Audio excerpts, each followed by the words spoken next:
They RTV app వార్తల్ని క్షణాల్లో చదివే అవకాశం ఉంటుంది. ఒక న్యూస్ పేపర్, ఒక టెలివిజన్ ఛానల్ మీ చేతుల్లో ఎప్పుడూ ఉంటాయి.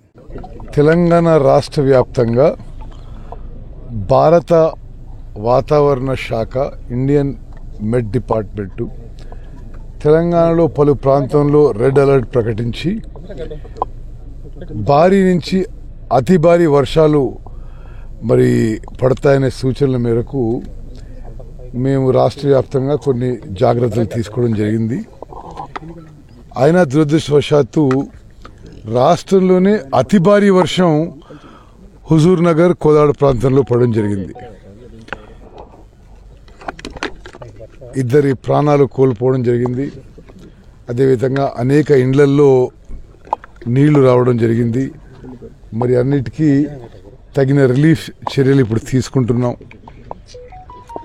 ఇక్కడ నాగార్జున సాగర్ లెఫ్ట్ కెనాల్ పై పాలేరు నుంచి బ్యాక్ వాటర్ పెరిగి ఈ నీళ్లు నాళ్ళు ఎక్కువై బ్యాంక్లో ఓవర్ఫ్లో అయి బ్యాంక్ మెత్తబడి ఇక్కడ లెఫ్ట్ కెనాల్ తెగడం జరిగింది. ఒక 300 ఎకరాల పొలాలపై కూడా నీళ్లు పోయినాయి. అదృష్టవశాత్తు ఊర్లోకి నీళ్లు పోలేదు. ఈ 300 ఎకరాలు పంట కోల్పోయిన రైతులకి తగిన విధంగా నష్టపరిహారం ప్రభుత్వంలో ముఖ్యమంత్రి గారితో మాట్లాడి ఏర్పాటు చేస్తాము. అదేవిధంగా ఈ కాలువ, ఈ బ్రీచ్ క్లోజ్ చేయడానికి వాటర్ ఇంకొద్ది దక్కిన తర్వాత ఇంకో రోజు తర్వాత పనులు మొదలుపెట్టి వారం రోజుల లోపల ఈ బ్రీచ్ క్లోజ్ చేస్తాము. రాష్ట్ర వ్యాప్తంగా ప్రజలందరూ కూడా అప్రమత్తంగా ఉండాలి. ప్రభుత్వ పరం నుంచి ఏమేమి చర్యలు తీసుకోవాలో అన్నీ తీసుకుంటున్నాం.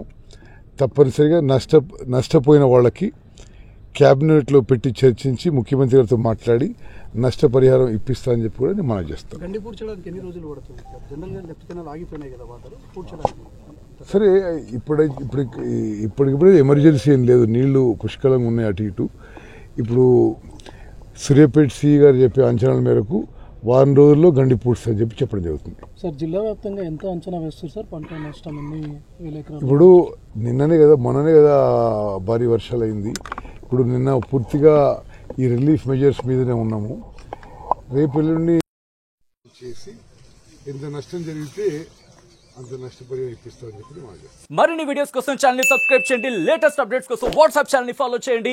అండ్ లింక్ డిస్క్రిప్షన్ లో ఉంది.